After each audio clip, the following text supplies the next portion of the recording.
Queria compartilhar com vocês, Bezat Hashem, hoje.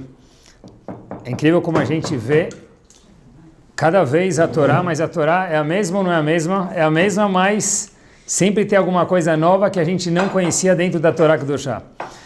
Eu vi um Midrash espetacular, que eu nunca tinha visto. O seguinte, quando Hashem foi falar com Moshe Rabbeinu, e falou para Moshe Rabbeinu, olha, eu vou encaminhar você, vou delegar você como o salvador do povo para que você vá para o Egito tirar as pessoas. Hashem apareceu para Moshe Rabbeinu onde todo mundo conhece. Sim, né? Mas como chama em português aquele arbusto? Arbusto, né? Salsa ardente, eles falam? Tá bom? Salsa ardente para mim é coisa de... né? Mas Hashem apareceu para Moshe Rabbeinu no arbusto e falou, vai salvar meu povo aonde? No Egito. O Midrash faz uma observação que eu nunca tinha visto, é o seguinte, quando Hashem apareceu para Moshe Rabbeinu, com qual voz ele apareceu para Moshe Rabbeinu? Hashem falou para Moshe Rabbeinu, estou aqui e por favor vai tirar o povo do Egito. A pergunta é com qual voz, qual tonalidade de voz, vamos chamar assim, tá bom? A Kadosh Baruch Hu apareceu para Moshe Rabbeinu, o que vocês acham? Que tipo de voz? Não, mas a voz, sol maior, mi, si bemol, que tipo de tonalidade de voz? É? Olha que interessante. A voz, diz o Midrash, isso aparece no Yalkut Shimoni. O Midrash fala o seguinte, eu vou ler para vocês, Yalkut Shimoni é um Midrash. Vayomer Anochi Elokei Avicha. Hashem fala, eu sou o Deus dos teus pais, Avraham, Isaac e Yaakov, para Moshe Rabbeinu. Nigle alav bekolo shel Amram Aviv. Diz o Midrash, Hashem apareceu para Moshe Rabbeinu com a voz de quem? Com a tonalidade da voz de quem?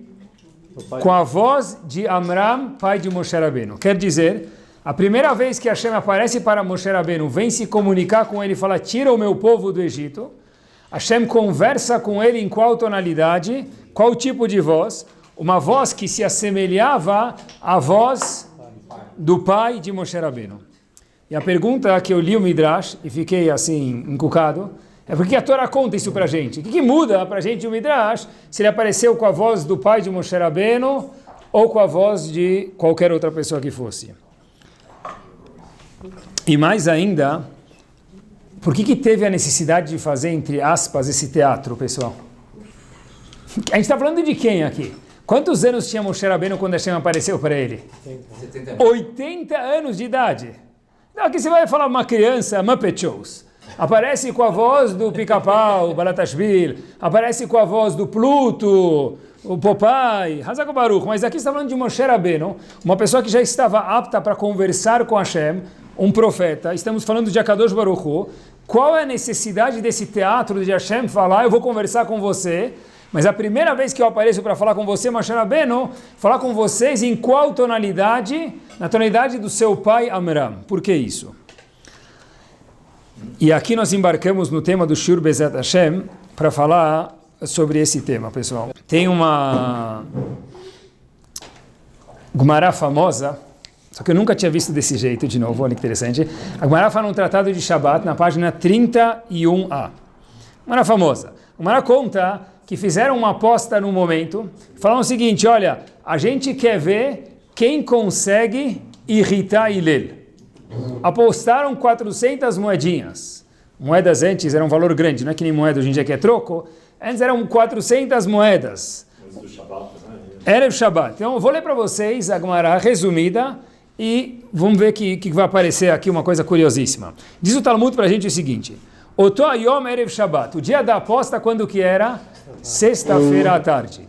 Sexta-feira à tarde por si só já é um dia agitado. Mesmo que você está num lugar e agora é horário de verão e Shabbat começa às 7, 8 da noite, sexta-feira à tarde sempre acabou a luz, não estou achando a chupeta da criança, acabou de tomar banho e sujou de novo. Sexta-feira à tarde é um dia propício, tem segurar para algumas coisas desandarem um pouquinho.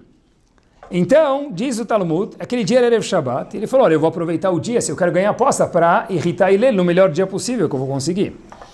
Veilel chafaf et rosho. Conta o Talmud para a gente, Hillel estava enxaguando o cabelo. Agora, Talmud de novo, o pessoal não vem contar isso para a gente, para falar que Hillel não era calvo. Isso não é o ponto do Talmud. Está lavando o cabelo, e daí? Ve'alach, e foi aquele indivíduo que apostou com um amigo 400 moedas que iria irritar Hillel. Ve'avar al petach beto, passou na casa de Hillel, na porta da casa de Hillel. Ve'amar, nem está escrito se ele bateu na porta. Ele já chegou junto da casa, e lembrem quem era Hillel. Hillel era o Nassi. Nassi era o príncipe, era o chefe dos Yehudim. Ele bate na porta, ou nem bateu na porta, já chegou junto e falou, Mikan Hillel, Mikan Hillel. Hillel está por aí? Um jeito que a gente não fala nem com uma pessoa muito simples, ele foi falar com um presidente. Oi, e aí, meu irmão? Como assim, meu irmão? Cadê o título? E o senhor? Nada. Hillel está por aí? Qual foi a reação de Hillel? Deve ser alguma coisa importante. Nita Atef, ele se vestiu, colocou o pé no ar, saiu do chuveiro para ver quem era na porta. Ve'atzali krato, foi ao encontro dessa pessoa. Aman lobni, fala Habibi, meu filho, mata mevakesh, o que você quer? Aí o indivíduo fala para Hillel, eu tenho uma pergunta. Ele fala, poxa vida, se você veio Erev Shabbat me procurar, me tirou do chuveiro, deve ser alguma coisa muito importante. Ele falou, fala meu querido. Ele fez a seguinte pergunta, por que a cabeça dos babilônios ela é sagalgalot? Irash explica que ela é redonda. Tentem imaginar o cenário. Alguém liga da portaria do seu prédio, está tomando banho sexta-feira à tarde. Pergunta, olha, tem uma perguntinha para o senhor. Por que a cabeça dos babilônios ela é redonda? Já imagina todas as caveirinhas do gibi que você poderia falar para o cara no interfone, né? Beleza, qual foi a reação de Hillel? Hillel explica, olha, eu vou te explicar, meu querido. Pergunta boa. Sheila tová shalta bem. A pergunta é espetacular. Qual a resposta? A resposta é que as parteiras deles não são experts, elas não têm capacidade assim que nem as boas. Então é parteira de segunda, então quando elas tiram a cabeça dos bebês, se deforma um pouquinho e fica desse formato que você vê. Hillel tinha conhecimentos gerais, parabéns, obrigado. Passou uma hora, Hillel de novo volta no banho, vai se preparar para Shabbat, e aí o indivíduo de novo, Mikan Hillel, Mikan Hillel. E aí Hillel, posso falar com você? De novo, sem o título. Hillel sai, coloca o pé no ar, fala de novo, meu querido, qual a sua pergunta? Dessa vez deve ser uma pergunta ótima, né? Para a segunda vez. Pergunta o indivíduo para Hillel o seguinte, por que os olhos dos Tarmodim, Tarmodim é uma nação, eles são um pouco diferentes, são puxados. Hillel fala, uau, que pergunta espetacular você fez, meu querido. Sheila tová shalta bni. Vou te explicar. Já que eles moram no deserto e lá tem muita areia, a região onde eles moram, então Hashem fez um presente de fazer os olhos deles mais puxadinhos para que entre menos areia nos olhos deles. Uau, fantástico.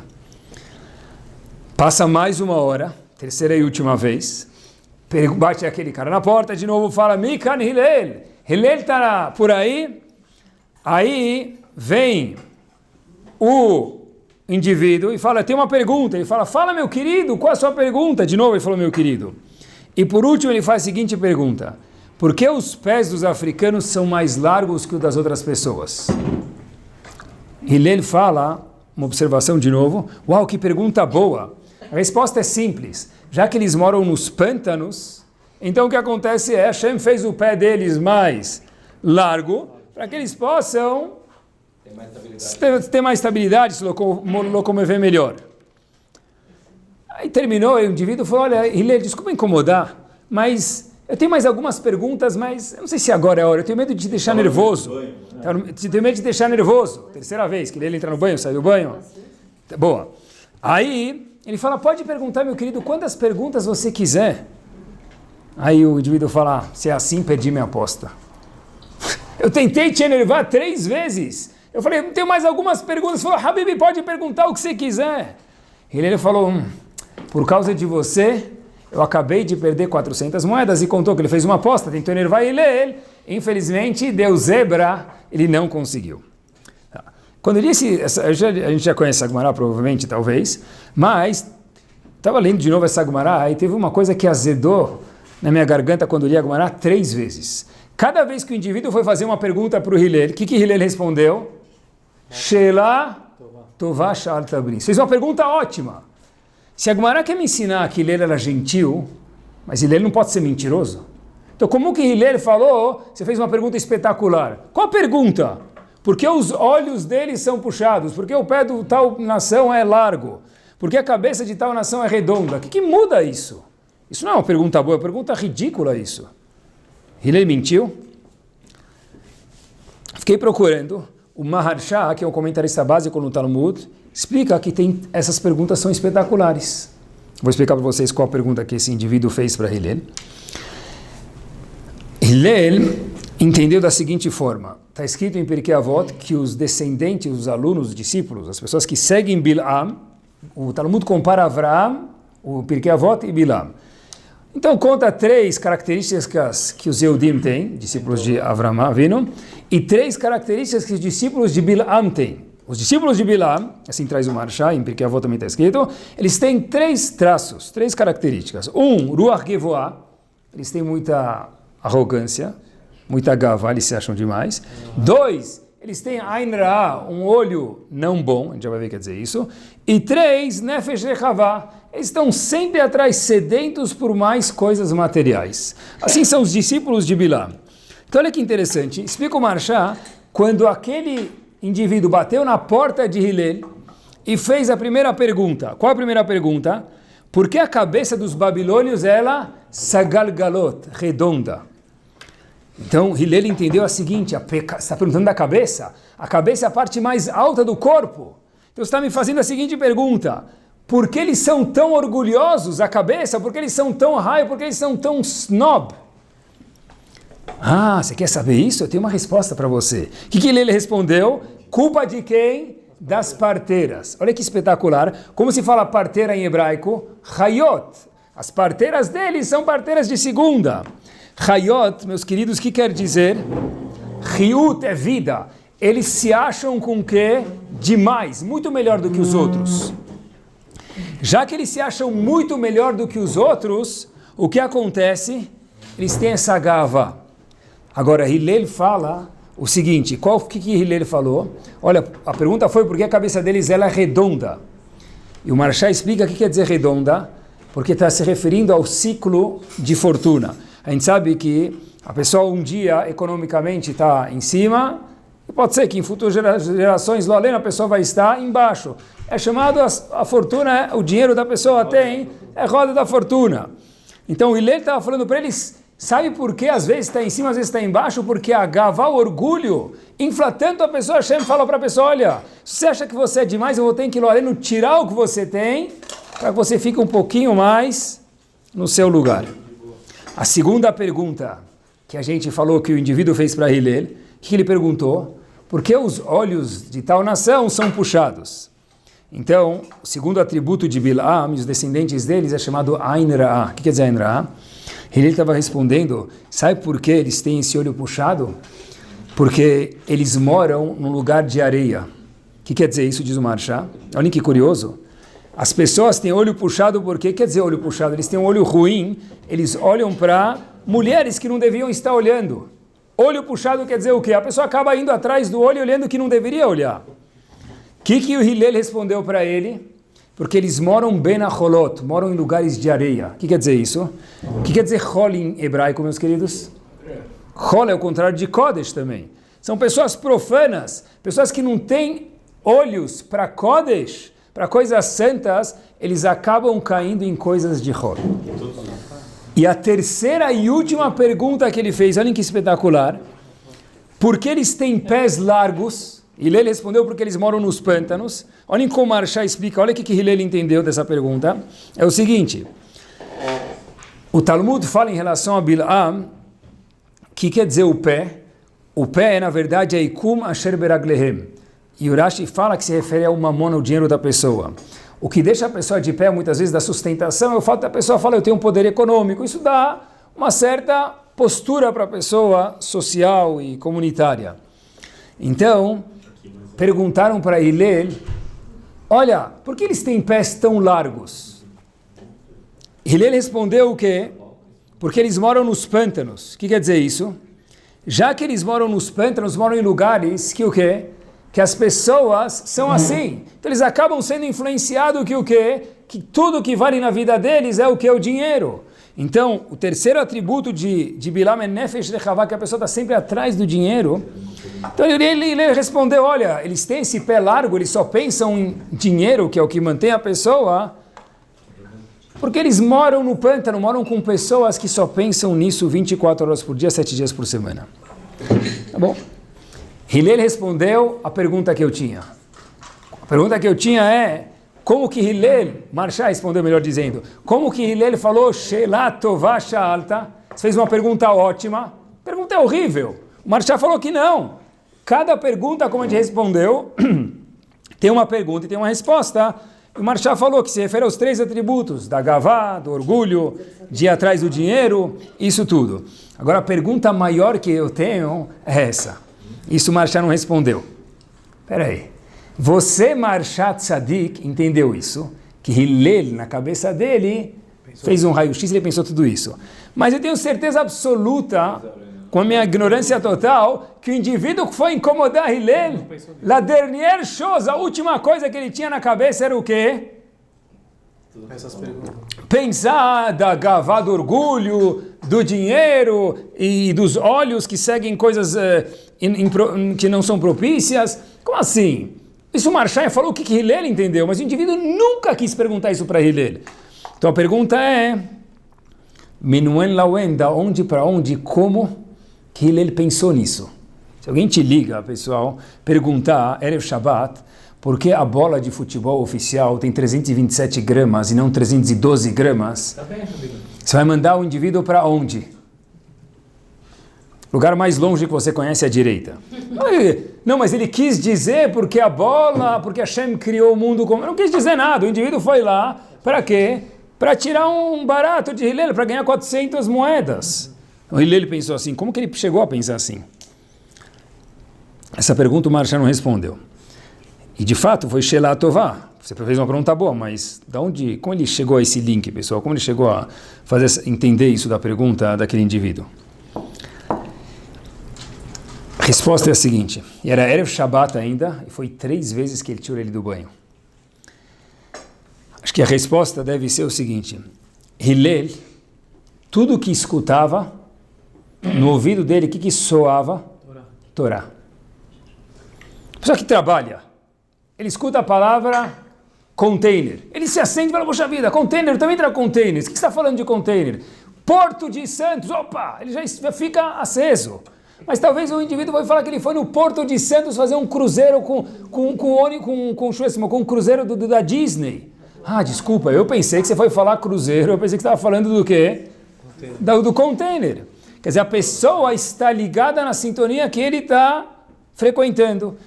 A sintonia de Hillel era a Torá. Então ele falou, certeza que ele está perguntando dos atributos de Bilam. E Hillel caiu na dele, vamos dizer assim, para responder. Houveram pessoas mais perto da nossa geração do que Hillel, eu vou trazer uma história para vocês, que também viviam dessa forma, que a sintonia deles era a Torá. Então o cara não teve. O indivíduo que perguntou, certeza não teve essa intenção. Mas Hillel sintonizou porque a vida dele era a Torá. Que a gente deu o exemplo do container. Vamos ver agora. Hillel, meus queridos, vou trazer Hillel para mais perto da gente. Eu vi uma história recente que aconteceu, tem um indivíduo, essa história é verdadeira e o nome também, chamado Yuri Zilber, da Rússia. Ele era um matemático e a história tem poucas décadas atrás. Na verdade, esse matemático, nos momentos livres dele de estudo, ele tinha consigo uma folha de Gumará escondida, porque na Rússia antiga não se podia estudar, praticar religião, nem, obviamente, estudar Gumará. Então, cada dia ele arrancava um pedaço do Talmud, colocava no bolso, que era o que ele tinha, o jeito que ele podia fazer, e estudava um pedaço do Talmud. Passados-se alguns anos, ele terminou mais de 2.500 páginas e completou o Shas, o Talmud inteiro, fez um sium. Terminou na Rússia, fazendo uma página por dia, colocando uma folha de Talmud no bolso, nos tempos livres da matemática dele, fazendo o sium do Shas. Em 1973, esse russo, Yuri Zilber, ele conseguiu uma façanha que ele nunca podia imaginar, era só um sonho, mas nunca podia imaginar que isso ia acontecer de verdade. Mas por que não tentar? A esperança é a última que morre. Um visto para Israel com toda a sua família. Ele conseguiu autorização, 1973, visto para Israel com toda a família. Ele aterriza no aeroporto de Ben Gurion. E o que ele viu? Ele viu o primeiro Yehudi de Kippah. Um guarda desceu, chegou no aeroporto, viu o Yehudi de Kippah. Ele chega para esse guarda e ele fala, olha, puxa vida, a folha que está no meu bolso, a folha de hoje qual que é? O Tratado de Eruvin, Masechet Eruvin, um tratado do Talmud bastante confuso. Masechet Eruvin. Ele chega para o guarda e fala, olha, você pode me explicar essa página aqui? Tem um Tosafot, um comentarista Tosafot que eu não estou entendendo. Eu preciso da tua ajuda. O guarda olhou para ele e quase mandou ele de volta para a Rússia. Como assim? Explicar eu nem consigo nem ler essas letras aí de Tosafot. Explicar o quê, meu amigo? Você está vindo rir da minha cara? Yuri fez o seguinte comentário, depois ele contou isso, por isso que eu conto para vocês, como é possível que alguém que mora num país que tem liberdade religiosa não sabe responder um Tosfot de Masechet Eruvin? Eu cheguei aqui, eu vim para cá, eu tinha certeza que era isso que eu ia ver. Por quê? Porque se a tua sintonia, mesmo que você é um matemático, mas no seu momento livre você estuda a Torá, a sua sintonia é o que? Torá, quando eu vejo alguém de Kippah em Israel, o que eu imagino a primeira vez que eu piso nesse país? Certeza que todo mundo sabe responder o Tosfot da página de hoje, de Masechet Eruvin. E assim era a sintonia de Hillel também. Agora a pergunta é, como que Hillel fez esse link? Erev Shabbat, entrou no banho, saiu do banho, entrou no banho, saiu do banho 3 vezes. Como ele teve essa paciência e como ele não ficou bravo? Se a Gemara contou isso para a gente, não é história para colocar as criancinhas para dormir na cama, meus queridos. É para ensinar alguma coisa para a gente no século XXI. Então eu comecei a pensar comigo mesmo. Se a gente viver a história, a gente já começa a ficar com formiguinhas nas costas e começa já a pular, né? Mas como que Hillel não ficou bravo? Por isso que o Talmud conta isso para a gente. Ele fez o link que refere à Torá. Como assim? Não, porque essa era a sintonia dele, mas para sintonizar nisso precisava estar muito calmo. Como é que ele fez isso? E por que uma pessoa fica brava? Normalmente, nós seres humanos ficamos bravos por uma razão. A pessoa fica frustrado com a situação. Como pode ser que eu te avisei 10 vezes que eu vou passar segunda-feira às 9h15 embaixo para te buscar? Eu esperei 15 minutos, você não estava pronto. Dei volta no quarteirão, o guarda foi atrás de mim. Eu falei que você tinha que estar pronto, eu te avisei 10 vezes. Sim, situação de frustração. Você me tirou do banho para uma pergunta ridícula dessa, meu querido. Onde você está? De onde você veio? De onde você veio? De Júpiter? Estou esperando faz meia hora. Onde você está? Estou embaixo. Eu estou saindo. Se liga depois de 20 minutos. Onde você está? Estou saindo. Mas saindo da onde, meu querido? Eu não saí, eu fiquei preso, eu tive um imprevisto. Mas por que você não me avisa? A pessoa fica brava, desliga o telefone. Então, situação de frustração deixa a pessoa incomodada e brava. Vi uma vez até uma pergunta, qual a diferença entre uma pessoa ficar irritada, chateada demais e frustrada. Então conto que de uma vez o filho perguntou para o pai isso, o pai falou, vou te mostrar. Pega o telefone de qualquer pessoa que ele nem conhece, fala o seguinte, olha, posso falar com Reuven? Aí, famoso Reuven. Aí o pessoal do outro lado da linha que atende fala, olha, não tem nenhum Reuven aqui, desliga o telefone. Aí o pai fala para o filho, olha meu filho, isso aqui é irritar alguém. Ele liga de novo, pelo mesmo número, e fala, olha, eu posso falar com o Reuven? O indivíduo atende o telefone e fala, olha meu querido, se ligar de novo, para o mesmo número, fazer a mesma pergunta, eu vou chamar a polícia. Aí o pai fala para o filho, tá bom, isso aqui é uma situação que você está já incomodando o indivíduo demais, irritando ele demais. Aí o filho pergunta para o pai, mas pai, o senhor não me explicou ainda o que quer dizer frustrar alguém. Ele falou, pode deixar. Ele liga para o mesmo número. Fala, boa noite, tudo bem? Aqui era eu venho falando, alguém me ligou? Isso é uma situação de frustração. A pessoa quando fica frustrada, ele fica brava. Terceira vez você liga. Já te falei que aqui não é de tal lugar.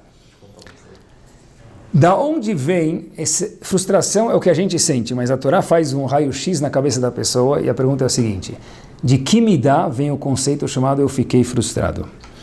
Diz o Talmud para a gente, gava, orgulho. Porque antes da Gemara contar para a gente essa história da aposta, que alguém foi incomodar Hillel e fazer uma aposta para ver se ganhava 400 moedas, o Talmud faz a seguinte introdução. Leolam, tá no Rabbanan, dizem nossos sábios, Leolam, e Adam anvatan que Hillel, a pessoa tem que ser humilde como Hillel, ve'al tie kapdan que Shammai, não seja dura igual Shammai. O Maaseh conta a história das moedinhas de Erev Shabbat e a pessoa incomodando Hillel. Deve ser, então, que ficar frustrado é o que a gente vê, mas aonde no raio-x, no íntimo da pessoa, por que a pessoa fica frustrada? Tem a ver com a gavá da pessoa. Como você me deixou? Peraí, como assim você me deixou? Tá bom, o cara te deixou, ele errou, você tem razão. Mas isso provém da falta de humildade ou da gavá, do orgulho que a pessoa tem. Porque quando a pessoa entende que no mundo as pessoas têm que trabalhar para ele e tudo tem que ser do meu jeito, o nosso índice de tolerância fica muito baixo. E quando ele fica muito baixo, a minha tendência é gritar, onde a pessoa se sente muito confortável, provavelmente no escritório dele. Aqui todo mundo aqui está trabalhando, eu não te mandei embora, a gente está em crise. Você custa caro para mim, você está aqui para me servir. Quer dizer, meu índice de tolerância para você, minha secretária, meu funcionário, é muito baixo. Qualquer coisa que você fizer, eu estouro. Por quê, pessoal? Porque, na verdade, quando tudo tem que ser do meu jeito, o meu índice de tolerância desce e eu fico bravo muito rápido. A importância de a gente estudar isso aqui, meus queridos, é o seguinte, que quando que pode se falar de tranquilidade ou de nervosismo? Uma hora, quando a gente está tranquilo. Na hora que a pessoa já está brava, não existe estudar sobre sobre nervosismo. O momento de falar sobre nervosismo quando a pessoa está pensando, está dentro de si. No momento que a pessoa fica brava, fala, por que você está me falando isso agora? Está tranquilo. É justo por isso que a gente tem que conversar sobre isso. Porque quando a pessoa fica brava, é impossível falar com a pessoa. O que as pessoas normalmente fazem, o Talmud desaconselha isso, porque parece que desde aquele tempo já era errado. As pessoas tinham a intuição de falar. Você vê uma pessoa brava. Chega para ele, mas por que você está bravo? Esse é o comentário sábio aqui. O que o indivíduo responde? Bate na mesa, assim, bate a porta. Eu não estou bravo. Ah, não está bravo. Quem errou? Quem fez o comentário, porque você está bravo. O Talmud diz, o indivíduo está bravo, fica longe. Se tranca no banheiro, vai para o carro, vai no barzinho tomar uma guaraná, depois você volta. Está bravo, fica longe, vai pescar. Então, por que precisa estudar isso agora? Porque as midot, especialmente a midot de Kaas, só dá para falar sobre ela, meus queridos, que a pessoa está brava, quando a pessoa está calma. Inclusive, olhem que interessante até onde vai a cabeça do ser humano. Estava procurando, existe na neurologia algo chamado repressão. Freud explica isso, por quê? Mas existe algo chamado repressão. Olhem que interessante, um dos mecanismos do cérebro, ele explica por que, não vem ao caso agora, é que quando uma pessoa fica brava, o subconsciente dele nem deixa ele perceber que ele está bravo. Quer dizer, quando chega para alguém e fala, por que você está bravo? Você errou de perguntar isso. O que ele responde? Eu não estou bravo. Ele não está mentindo. Lefi o perush do Freud, tem o perush do Rashi, e Balatashvili tem o perush do Freud.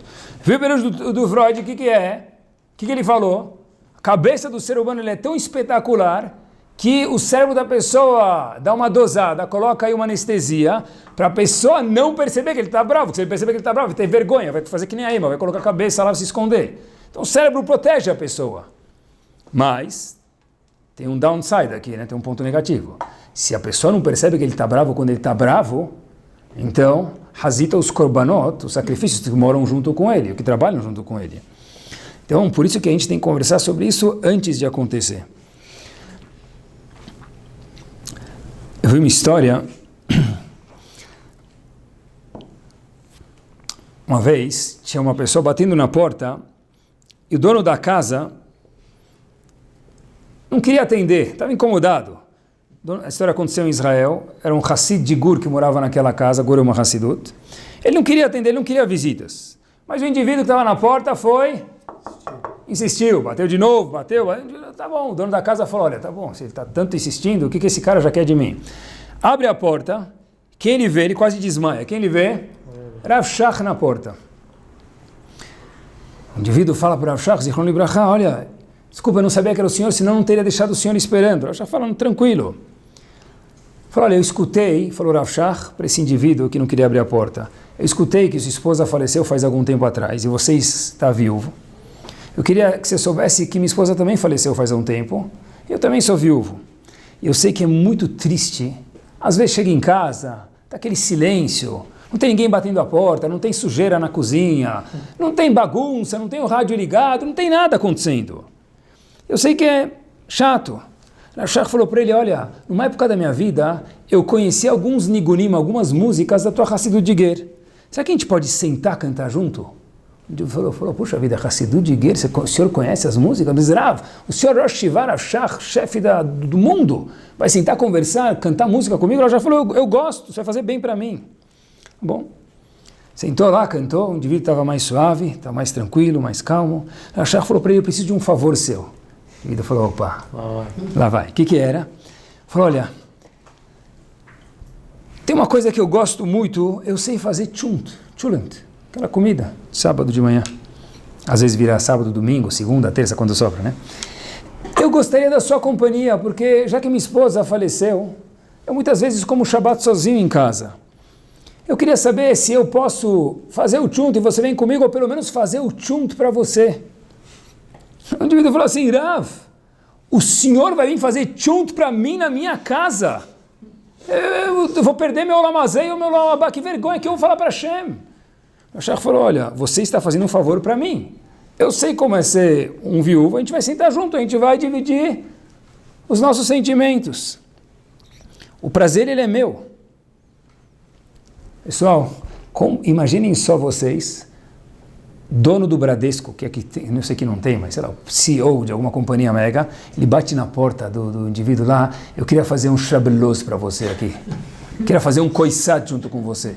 Agora tá na moda fazer, como fala aquele? Masterchef. Então agora, eu sei fazer um brownie, um cupcake novo. Cupcake, se quiser eu te mando um caminhão de cupcakes. Isso que eu tenho para fazer cupcake para vocês.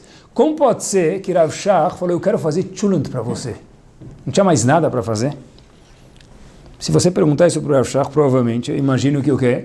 Eu falo assim, como assim? Não entendi nem a pergunta. Tem um Yehudi que precisa, eu não posso ajudar ele? Mas você é um nobre! E daí, porque eu sou nobre, não posso ser simples? Nobreza não é o oposto de anavá, humildade.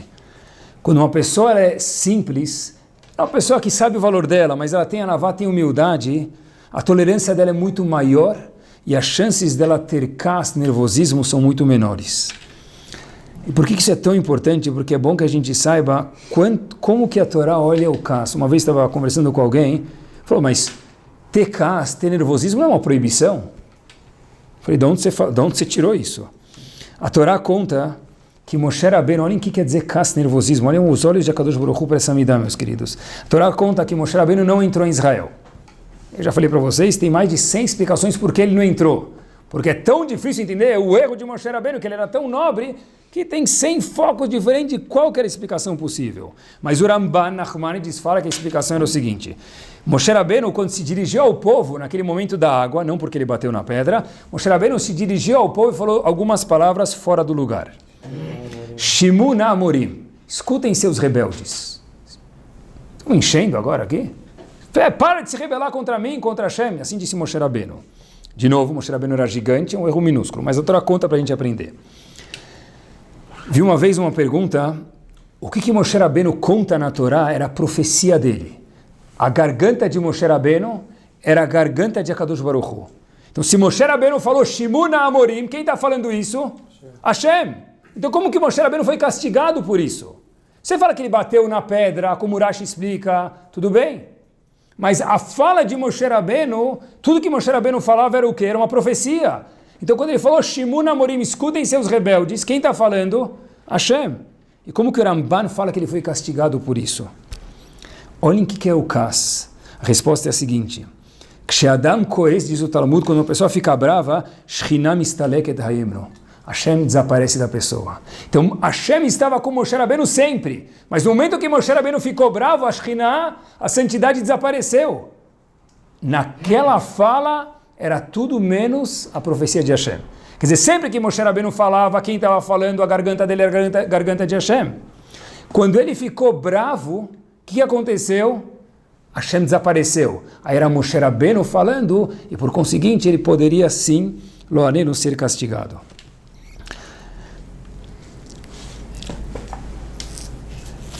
O Talmud fala para a gente ver quanto que é grave ficar bravo, em Rosh Hashanah, na página 17a, tem pessoas, lo aleno, diz o Talmud, que perdem o mundo vindouro deles. Uma delas é Matil Ema, uma pessoa que impõe medo nas pessoas que moram com ele ou que trabalham com ele, Shelo Leshem Shamayim, por razões porque ele está afim.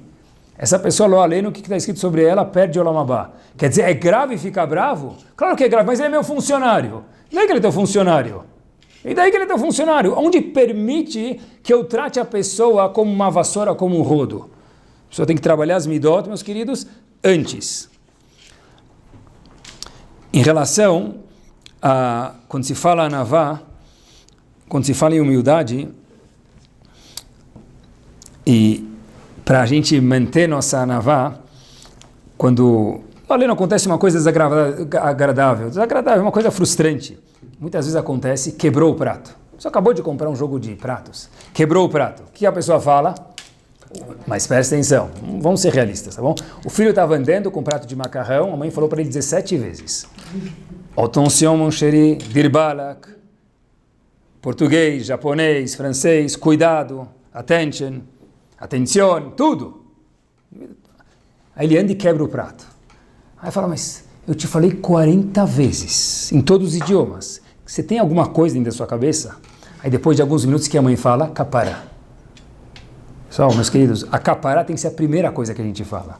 É difícil, mas quando eu falo capará, o que quer dizer isso dentro do contexto da Torá? A pessoa quando fala isso aqui é uma capará, um perdão de Hashem, de imediato ele transformou aquela situação num ganho. Se a pessoa esfrega o funcionário, ou o marido, ou a esposa, ou a criança, que talvez seria a tendência normal do ser humano, e depois ele fala capará, infelizmente ele perdeu a oportunidade. Vai ter que surgir outra lo aleno para que a pessoa possa... Então, de verdade, o ponto é, numa situação prática, a pessoa falar, olha, capará, do começo. Mas, quando se fala de anavá, que a gente falou que está linkado diretamente a anavá com ficar nervoso, com não ficar nervoso, melhor dizendo, tem uma coisa bomba. Eu vi um Hatam Sofer essa semana, que eu li ele algumas vezes e eu não acreditei. Hatam Sofer fala o seguinte, uma história que a gente conhece, mas mais ou menos. Eliezer foi procurar uma esposa para quem? Para Yitzhak, o segundo dos nossos patriarcas. O que Eliezer falou? Qual esposa vai ser a esposa que eu vou trazer para o filho do meu patrão, filho de Avraham, quer dizer Yitzhak? Qual sinal ele deu? Uma esposa que vai dar água para mim, para os meus camelos, e procurem depois no Google quantos centenas de litros os camelos tomam, a quantidade de camelos que ele tinha lá eram muitos. Esse é o sinal. Então a gente conhece desde o Gan, que era uma mulher que tinha Hesed, Hazako Baruch, e a história é fofinha. Mas pergunta o Hatam Sofer uma pergunta explosiva. O seguinte, o Hatam Sofer, cada um dos avós, cada um dos patriarcas tem um atributo. Todos cumpriram todas as mitzvot. Mas tem alguma coisa que sobressai em cada um dos avós. Qual era o atributo de Yitzhak?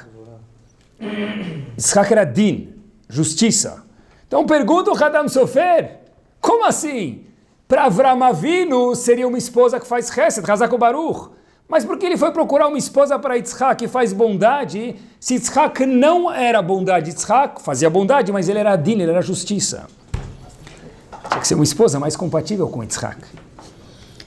O que vão falar no Sheva Brachot? Sheva Brachot tem a gematria de um, a gematria de outra, olha como eles combinam. Mas Yitzhak e Rivka, um era din, outro era Hesed.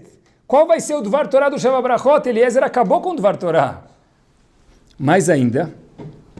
Falou Hatam Sofer para a gente o seguinte, ele responde, olha, como que a gente sabe se o casamento da pessoa é Mina Shamayim, predestinado por Hashem?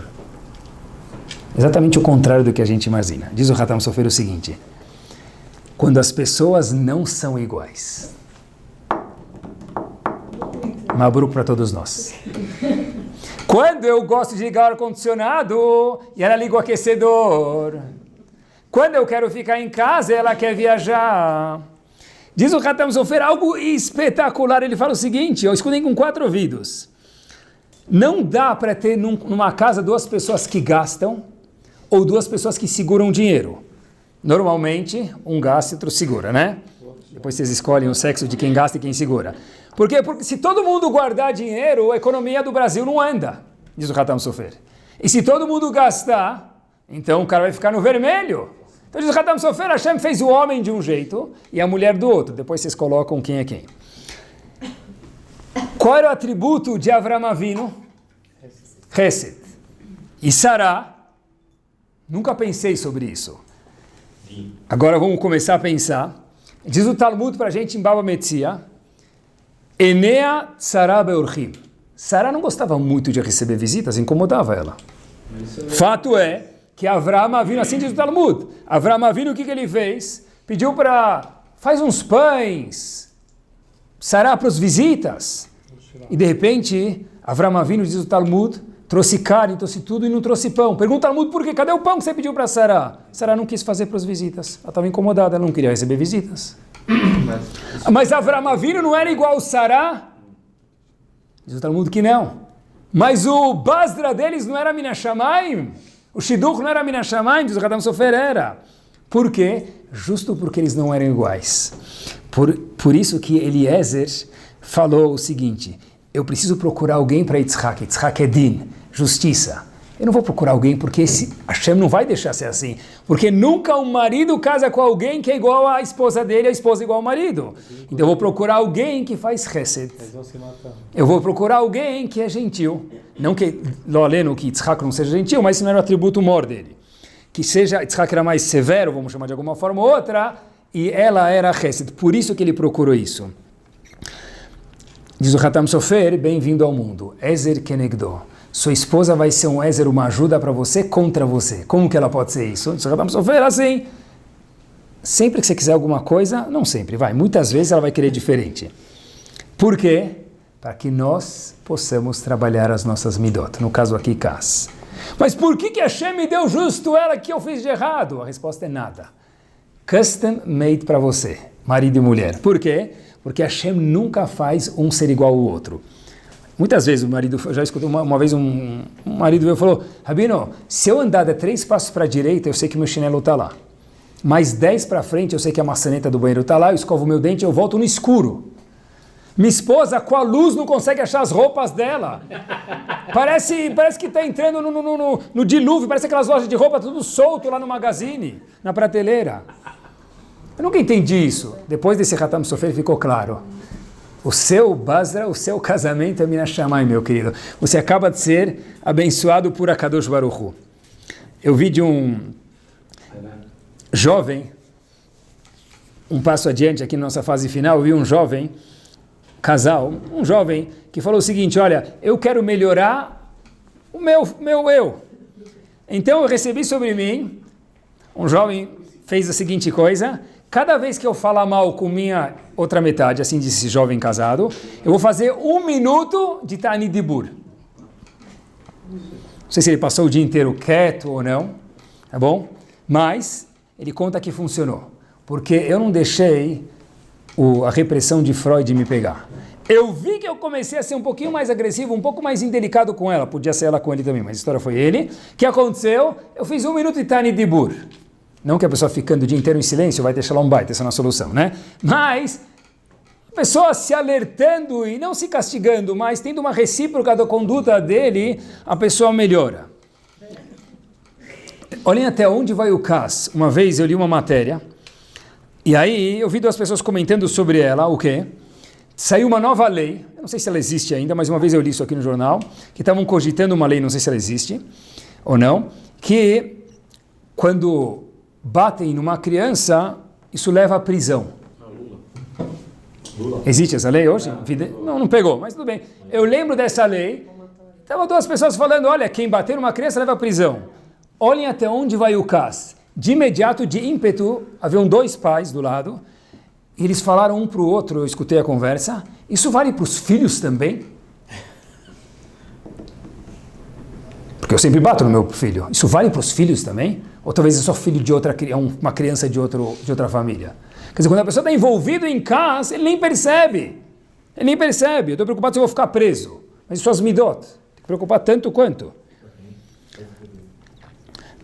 Eu vi algumas segulot para casa. O Shlach Kadosh fala que segurar no canto da roupa é uma segulá para a pessoa não ficar brava. Que canto da roupa? A pessoa tem uma roupa, procura um tzitzit, procura um cantar-roupa para segurar. Rav Elia Lapian trouxe uma segulá que é um pouquinho mais compreensível para mim, eu vou passar para vocês. Quando você vê que você vai ficar bravo, pega um copo d'água, engole e demora bochechando ele, coloca na bochecha 30 segundos. Esse funciona. O indivíduo vai começar a entrar em erupção, até lá ele já se acalmou 30 segundos. Eu costumo dizer que tem outra segulá para a pessoa ficar calma. Vocês conhecem o Tehillim Kuf Yutet 119? Ele tem, fala o Tehillim. Se ainda estiver depois nervoso, pode soltar os cachorros. Kuf Yutet é aquele Tehillim lá. Esse é o objetivo. Antes de ficar nervoso, eu vou falar o Tehillim Kuf Yutet. Fala o 119. Depois, se precisar ficar nervoso, fica. Aquele do alfabeto, né? A Gemara fala diferente do que a gente imagina. Quando uma pessoa quer que escutem ele, família, funcionários, amigos, tem um jeito, falar de uma forma calma. O grito não impõe, o grito assusta. O grito mostra que tem um monstro na minha frente. A gente acha, eu vou gritar para mostrar que eu mando aqui. O grito numa sala de aula, numa família, num trabalho, não impõe, só deixa as pessoas assustadas, tá bom, vou ficar longe. O King Kong está fora da jaula, deixa eu ficar longe. Vai no banheiro, não volta, foge. Se a pessoa quer que escutem ele, diz o Talmud, faz de um jeito calmo e carinhoso. Rav Wolbe costumava dizer, no nome de Rav Chaim Volozhin, fala, poxa vida, mas sempre que eu vou advertir uma pessoa, eu fico bravo. Uma pessoa fazendo uma coisa errada, eu fico bravo, e tem a mitzvah de advertir a outra. Rav Wolbe diz, em nome de Rav Chaim Volozhin, uma pessoa que fica brava, porque ele vai advertir os outros, está isento de advertir os outros. De novo, se eu sou um professor, se eu sou um pai, se eu sou uma mãe, se eu sou um patrão, eu vou advertir alguém, eu fico bravo, mesmo que é para Lechem Shamayim, então uma mitzvah, eu estou patur, isento de advertir o outro, por quê? Porque eu não sei advertir. Inclusive, não pode ficar bravo. Está escrito na Halachá, ou nos livros, que a gente pode ficar bravo, é chamado Kas Panim, da cara para fora. Eu nunca entendi isso, como que está bravo da cara para fora? Eu costumo dizer o seguinte, se você consegue ficar chateado com teu filho, e aí passa no corredor, alguém te conta uma piada do português e você ri porque estava bravo da cara para fora. Se alguém vem te contar uma piada e fala, sai daqui, aí você não ficou bravo da cara para fora, ficou bravo da cara para dentro e te possuiu. Bravo da cara para fora, que é o que pode numa situação que necessita ter autoridade, ser mais assertivo, coloquei a pessoa no lugar de um jeito ponderado, mas fiquei assertivo. Saí, alguém me contou a piada do português, obviamente se for engraçado eu vou rir. Por quê? Eu estou bravo, mas o meu eu não ficou bravo, porque ficar bravo o meu eu nunca é permitido. A gente pergunta agora, a gente responde agora, por que Hashem apareceu para Moshe Rabbeinu com a voz do pai dele, com a voz de Moshe Rabbeinu? Se Hashem aparecesse com qualquer voz, porque justo tinha que ser a voz do pai de Moshe Rabbeinu. Moshe Rabbeinu tinha 80 anos de idade, o que é? Diz o Midrash que deixe-lo Itiare, para que Moshe Rabbeinu não ficasse assustado. Porque se Moshe Rabbeinu escutasse uma voz que a gente imagina que a voz de Hashem é uma voz grossa, assustadora, Moshe Rabbeinu ia ficar assustado. Mas, de novo, de quem está falando aqui, meus queridos? Moshe Rabbeinu, que era o profeta maior que teve no povo, com 80 anos de idade. Mas mesmo Moshe Rabbeinu, até aquela primeira imagem de Hashem, pai de Moshe Rabbeinu não estava vivo, mas Moshe Rabbeinu conhecia a voz do pai dele e da mãe dele, porque eles iam visitar ele no palácio, Moshe Rabbeinu soube quem era o pai e a mãe, então Moshe Rabbeinu escutou a voz do pai. Por quê? Para que a primeira impressão que fique de Hashem é alguém carinhoso. Moshe Rabbeinu, com 80 anos de idade, teve que escutar a voz do pai dele, Hashem dublou a voz do pai dele para Moshe Rabbeinu ter uma boa imagem de Akadosh Baruch Hu, porque tinha uma semelhança entre ele e o pai dele. O caso, o nervosismo, afasta a pessoa. Eu sempre gosto de contar que quando o marido falou, agora eu vou mostrar quem manda em casa. O marido chega, perguntou como é que faz. Deram uma dica para ele aí no barzinho. O marido falou, está resolvido. Ele entra na cozinha, falam para ele, bate na mesa forte. O marido bate na mesa forte. Ele entra na cozinha. Aí falam para ele, olha, você quer mostrar quem manda em casa? Dá um grito bem alto. Grita, acabou! O marido grita, acabou, ninguém escuta, ninguém faz nada. Aí ele pega, bate o prato na mesa, assim, pá, faz um barulho, acabou! Aí escuta a esposa saindo lá do quarto, fala, é agora, vou mostrar quem manda aqui. Tá vindo devagarzinho, o marido quer mostrar quem manda mesmo. Ele pega de novo, bate um prato, fala assim, acabou!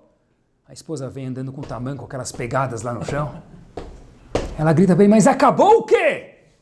Aí não, acabou o detergente, estou procurando onde é que tem o detergente para lavar o prato.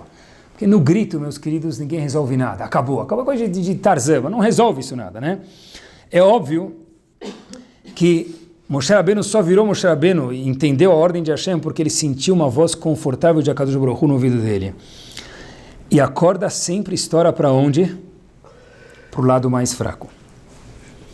Então, o nervosismo da pessoa ele aparece no escritório, quando a pessoa é o top lá do escritório, em casa. Ele levou um monte de pancada na rua, ele chega para as pessoas que são menores do que ele se comporta. Mas presta atenção. Uma pessoa que, se ele estuda a Torá, uma pessoa como nós, Baruch Hashem, que estuda a Torá, pode falar, olha, quando estou na sinagoga eu sou uma pessoa, no meu escritório eu viro um bicho. Não existe isso. No escritório eu preciso ser mais assertivo, mais responsável, fantástico, mas virar um não ser humano no escritório, porque eu preciso mostrar quem manda no pedaço, eu preciso fazer a fábrica funcionar, não é assim que funciona. Porque a corda sempre estoura para o lado mais fraco. Então quem vai levar a pancada vai ser a esposa, vai ser os funcionários, vai ser o marido, no caso que for a esposa que fica brava. Então a pessoa tem que entender que família, a grandeza da pessoa é vista com as pessoas que são mais próximas dele. Eu vi uma frase uma vez muito bonita que a gente vê a grandeza da pessoa é proporcional ao tamanho das coisas que a irritam. A grandeza da pessoa ela é proporcional ao tamanho das coisas que a irritam. Se quando caiu o bisli no banco do carro, ou o bamba, quando você acabou de lavar o carro, você viu o bamba lá passeando, dançando lá no carro, e você ficou bravo, então mostra que seu nível de tolerância é 1 ou 2. A pessoa que viu lá o bisli vai lá, arrasar com o sartén, vai lavar o carro a semana que vem de novo, tem criança Baruch Hashem, graças a Deus que tem gente que suja o carro. Então, é assim que funciona. Ai, meu filho não come, ele não come o bife inteiro. O que você faz? Eu grito com ele. Faz quanto tempo você faz isso? Sei lá, estou fazendo faz 1 ano isso. Meu filho não estuda para a prova, eu vou lá e esfrego ele. E está funcionando? Não. Meu filho não liga para os amigos, ele não quer jogar bola, o maior problema do mundo, e eu esfrego ele, eu grito com ele. Eu costumo fazer a seguinte pergunta. Então o que você faz? Resumindo, eu sempre fico bravo com ele. Eu faço a seguinte pergunta, isso está ajudando ou não? Aí os pais falam não. Falei, conclui-se que o quê? Que se não funciona, tem que fazer tudo menos isso. Procura outra coisa. Quer dizer, quando a pessoa percebe que ele está fazendo 1, 2, 10 vezes a mesma atitude e não está funcionando, o que tem que fazer eu não sei. Mas uma coisa assim a gente sabe, que é tudo menos o que nós estamos fazendo até agora. Por quê? Porque aqui não é quem fica mais bravo ganha. Né? A pessoa tem que saber um pouquinho mais relax, aumentar o nível de tolerância. Isso a gente viu hoje, que depende da anavá, da humildade e da gavá, da arrogância que a pessoa tem. Outro dia, para terminar, peguei um shiur para escutar, e o tema do shiur era raiva. Faz tempo já. Queria ver o que a pessoa ia falar sobre isso. E o CD, coloquei no toca CD, estava vazio. Eu não sei se foi por querer, mas foi o melhor shiur de casa que eu escutei. Coloca aí, não funciona. Opa, lembra o título do shiur. Não fica nervoso. Vai acontecer, vai ter frustrações na sua vida. Para a gente lembrar que quem manda no mundo quem é? Kadosh Baruch Hu. Uma vez fizeram eu vi um cartazinho para a gente ver, já que é tão difícil não ficar nervoso, então deve ser que o bônus é muito grande. Com isso a gente termina. Está escrito que o kas, uma pessoa ficar nervosa, é igual o que ele faz a vodazara, idolatria, que é grave demais. Idolatriação, a pessoa vai contra a Torá. A pessoa que faz idolatria está indo contra toda a Torá. Então, uma pessoa que controla o kas, que é igual a idolatria, está fazendo quantas mitzvot? 613. Agora, está escrito também, nossos sábios nos dizem, que uma mitzvah feita com esforço vale 100 vezes mais que uma mitzvah feita sem esforço. Então, se caça é igual a idolatria, e é difícil não ficar bravo quando eu me controlo, eu coloco água na boca, eu faço teilim com fiutet, ou eu entro no banheiro, me tranco por 30 segundos para me acalmar. Quantas mitzvot eu fiz? 613 vezes 1000, quanto dá? 613 mil. Está escrito que uma mitzvah que ela é feita com alegria, se você trocar o kas por alegria, isso vale vezes 1000. Quanto dá? 613 milhões de mitzvot que o quê? Que eu fiz naquele momento. E mais ainda, o último step, uma mitzvah feita no Shabat, novidade pra gente, qualquer mitzvah vale 1000 vezes mais, se a pessoa estudar a Torá no Shabat, vale 1000 vezes mais do que dia de semana. Quer dizer, um Dav de Gemara no Shabat vale 1000 Dapim. Assim está escrito. Quer dizer, se a pessoa controla a raiva dele, que vale 613, ela fez um esforço, vezes 1000, 613 mil, fez com alegria 613 milhões, e faz isso no Shabat, são 613 bilhões de mitzvot. Então que a próxima vez que alguém vem cutucar a gente no Shabat, fala, é nós. Chega aí, meu querido. Vem aí, vem que tem. Vem que tem. Shabat, as crianças vêm, não quero sentar na mesa, é nós. Me irrita que eu gosto, né? 613 bilhões de mitzvot. Que Bezat Hashem a gente possa transformar uma situação incômoda numa alegria, que Kadosh Baruch Hu possa depositar nas nossas contas milhões e bilhões de mitzvot. Isso aqui não é uma mitzvah só para o Olam Haba, que também fica, é para a pessoa viver Bezat Hashem saudável e feliz no Olam Hazé. Que Kadosh Baruch Hu possa dar alegria e razões para que a gente possa controlar as nossas frustrações que sempre tem e aumentar nosso level de tolerância com as pessoas. Amém.